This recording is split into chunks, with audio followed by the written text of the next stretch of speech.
ఏ రోజు కోసమైతే సమంత అభిమానులు ఎదురు చూస్తున్నారో ఆ రోజు రానే వచ్చింది.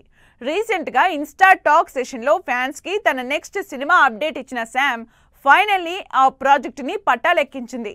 మరి ఫ్యాన్స్ లాంగ్ టైం వెయిటింగ్ కి ఎండ్ కార్డ్ వేసిన సమంత మళ్ళీ సినిమాలతో బిజీ అవుతుందా?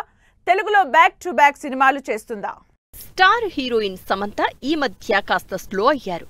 మునుపటిలా వరుసగా సినిమాలు చేయడం లేదు. సినిమాల కంటే తన పర్సనల్ లైఫ్ మీదే ఎక్కువ ఫోకస్ చేయాలని ఉందని సమంత ఇచ్చిన స్టేట్మెంట్ తో డిసప్పాయింట్ అయ్యారు అభిమానులు. దీంతో సమంత ఇదివరకులా సినిమాలు చేసే అవకాశం లేదా?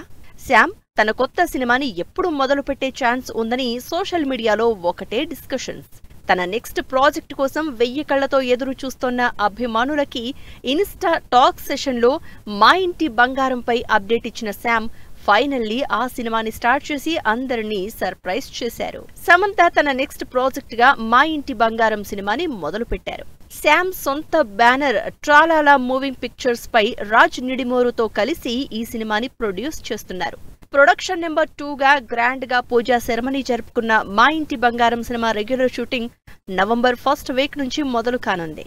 నందిని రెడ్డి డైరెక్ట్ చేస్తున్న ఈ పాన్ ఇండియా ప్రాజెక్టులో Kantara a legend chapter 1 fame Gulshan Devaiah ఓ కీ రోల్లో నటిస్తున్నట్లు ప్రకటించింది టీం. మా ఇంటి బంగారం సినిమాని లాస్ట్ ఇయర్ తన బర్త్డేకి అనౌన్స్ చేశారు సమంత.